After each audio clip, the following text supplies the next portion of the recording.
Hi friends, welcome to Indraja homes. ఈరోజు నేను ఎంతో తొందరగా అలాగే 2 months వరకు నిల్వ ఉండే పొడులు చూపించబోతున్నానండి. ఒకే వీడియోలో 4 పొడులు ఒక స్వీట్ చూపించబోతున్నాను. వీడియో మొత్తం క్లియర్గా చూసేయండి. ఈ పొడులు చేసి పెట్టుకుంటే మనము తొందరగా ఎక్కడికైనా ఆఫీస్కి వెళ్ళాలన్నా, పిల్లలకి లంచ్ బాక్స్ చేయాలన్నా జస్ట్ వెజిటేబుల్స్ బాయిల్ చేసేసుకొని పోపు పెట్టేసుకొని ఈ పొడులు వేసేసుకున్నామంటే కమ్మగా తొందరగా చేసేసుకోవచ్చు.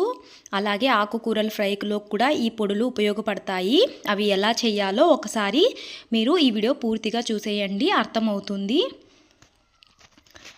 ముందుగా పల్లి పౌడర్ కోసం పల్లీలు వేయించి, నేను పొట్టు తీయట్లేదండి, ఇక్కడ పల్లీలు వేయించి చల్లారనివ్వాలి. తగినంత సాల్టు, వెల్లుల్లిపాయలు, ఎండుమిరపకాయలు బదులుగా మీరు కారం పొడి కూడా యూజ్ చేసుకోవచ్చు. పొట్టులో ప్రోటీన్ ఎక్కువ ఉంటుందండి, అందుకే నేను ఈ పొట్టుని తీయడం లేదు, అలాగే వేసుకుంటున్నా. ఇవన్నీ మిక్సీ పట్టుకోవాలి.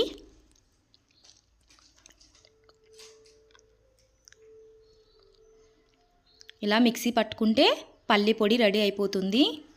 చూసారు కదా, ఇలా గ్రైండ్ చేసి పక్కన ఒక గిన్నెలో పెట్టుకోండి.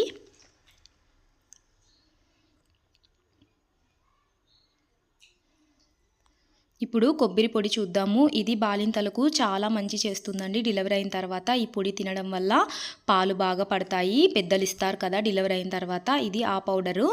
కొబ్బరి, తర్వాత వెల్లుల్లిపాయలు, తగినంత సాల్టు, తగినంత కారానికి సరిపడా ఎండుమిరపకాయలు, కొంచెం బెల్లం, టేస్ట్ కోసం మాత్రమే బెల్లం వేసుకుంటాము. ఇది చాలా హెల్త్కు మంచిదండి. నిజంగా బాలింతలకి పాలు బాగా రావాలంటే ఈ పౌడరు వేడివేడి అన్నంలో వేసుకొని తినడం వల్ల పాలు బాగా వస్తాయి. ఇప్పుడు వీటన్నిటిని మిక్సీ పట్టుకోవాలి. ఇలా మిక్సీ పట్టుకొని ఒక గిన్నెలోకి సపరేట్ చేసి పెట్టుకుందాము. ఈ పౌడర్ని వెజిటేబుల్ బాయిల్ చేసేసి పోపు వేసేసి ఒక ఆనియన్ కట్ చేసి అవి ఫ్రై అయిన తర్వాత ఏ వెజిటేబుల్ అయినా బాయిల్ చేసి వేసుకొని కొంచెం వేయించి ఈ పౌడర్ చల్లేసుకున్నామంటే ఎంతో టేస్టీగా ఉండే వెజిటేబుల్ ఫ్రై రెడీ అయిపోతుందండి. టైం లేని వాళ్ళు ఇలా పౌడర్లు చేసి పెట్టుకుంటే మనం ఈజీగా వంట చేసేసుకోవచ్చు. తక్కువ టైంలోనే ఎంతో టేస్టీగా చేసుకోవచ్చు. ఇప్పుడు పుట్నాల పప్పు పౌడర్ చూద్దాము. దానికోసం ముందుగా కొన్ని పుట్నాల పప్పు, కొన్ని ఎండు కొబ్బరి, తర్వాత వెల్లుల్లిపాయలు, మీ కారానికి సరిపడా ఎండుమిరపకాయలు, కొంచెం ఉప్పు తీసుకుందాము.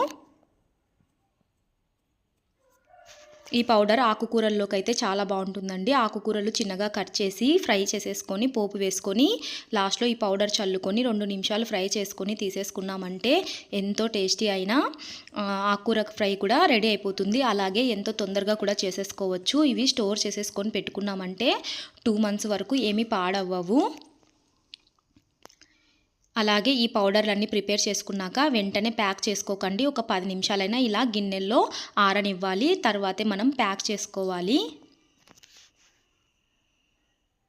ఇప్పుడు చింతాకు పౌడర్ని ఎలా చేసుకోవాలో చూద్దాం. ముందుగా చింతాకు తీసుకొని ముదురుదైనా పర్వాలేదు, లేతదైనా పర్వాలేదు, కొంచెం ఎండనివ్వాలండి. ఎండలో ఎండిన చింతాకుని తీసుకొని కొంచెం ఆయిల్ వేసుకొని ఫ్రై చేసుకోవాలి. ఫ్రై చేసుకున్న దాన్ని ముందుగా జార్లోకి వేసుకొని పౌడర్ చేసుకోవాలి.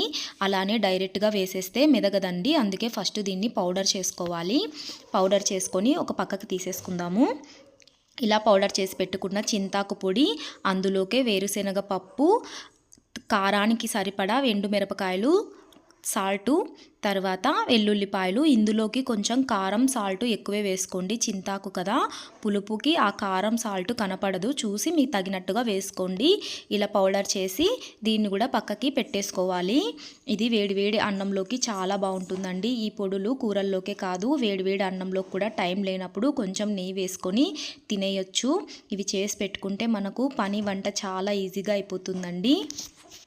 ఇప్పుడు మనం బెల్లంతో తర్వాత పల్లీలతో స్వీట్ చూద్దాము. ముందుగా వేయించిన పల్లీలు, తర్వాత బెల్లం, ఇందులోకి 2 ఏలాకులు వేసుకోవాలి. ఇలా వీటిని బెల్లం అంతా ఫస్ట్ నున్నగా దంచేసుకొని పౌడర్లా చేసి పెట్టుకొని వీటన్నిటిని మిక్సీలో వేసి నున్నని పౌడర్లా పట్టుకోవాలి. చూసారు కదా, ఇలా ఇందులోకి నెయ్యి ఇష్టపడే వాళ్ళు నెయ్యి కూడా వేసుకొని ఉండలు చుట్టేసుకోవచ్చు. ఇవి 10 days వరకు నిల్వ ఉంటాయండి. చాలా మంచిది. మనం బయట కొనుక్కునే స్వీట్ల కంటే అప్పుడప్పుడు ఇలాంటివి ఇంట్లోనే చేసుకోవడం వల్ల చాలా హెల్తీగా మనం ఉండొచ్చు. అలాగే ఇవి రోజుకొక తినడం వల్ల చాలా బలంగా కూడా తయారవుతారండి. చాలా హెల్దీ కూడా. ఇది తయారు చేసుకోవడం కూడా చూసారు కదా, చాలా ఈజీనే. జస్ట్ పల్లీలు వేయించుకొని బెల్లం తురుము వేసుకొని 2 ఏలాకులు వేసుకొని గ్రైండ్ చేసేసుకొని ఉండ చుట్టుకోవడమే. మీకు ఇష్టం ఉంటే నెయ్యి వేసుకోవచ్చు, కొన్ని డ్రై ఫ్రూట్స్ కూడా యాడ్ చేసుకోవచ్చు. చూసారు కదా ఎంతో ఈజీగా చేసుకునే 4 రకాల పొడులు, తర్వాత ఒక స్వీట్ కూడా తయారైపోయింది. మీకు కనుక ఈ వీడియో నచ్చుంటే లైక్ చేయండి, షేర్ చేయండి. మరిన్ని వీడియోస్ కోసం నా ఛానల్ని తప్పకుండా సబ్స్క్రైబ్ చేసుకోండి. ఈ పొడులను చేసి పెట్టుకుంటే ఒక 10 మినిట్స్ ఆరిన తర్వాత మనం డబ్బాలలో ప్యాక్ చేసుకోవచ్చు. 2 మంత్స్ వరకు ఇవి పాడవ్వండి. ఎక్కడైనా జర్నీలకు వెళ్తుంటాం కదా, ఒక 3 డేస్ 4 డేస్ అప్పుడు కూడా వీటిని పట్టుకెళ్ళొచ్చు. జస్ట్ రైస్ వండుకొని ఇవి వేసేసుకొని కూడా తినొచ్చండి. ఇవి ఉండడం వల్ల మనకు వంట ఈజీ అయిపోతుంది. మీకు కనుక నచ్చుంటే మీరు కూడా ట్రై చేసి చూడండి.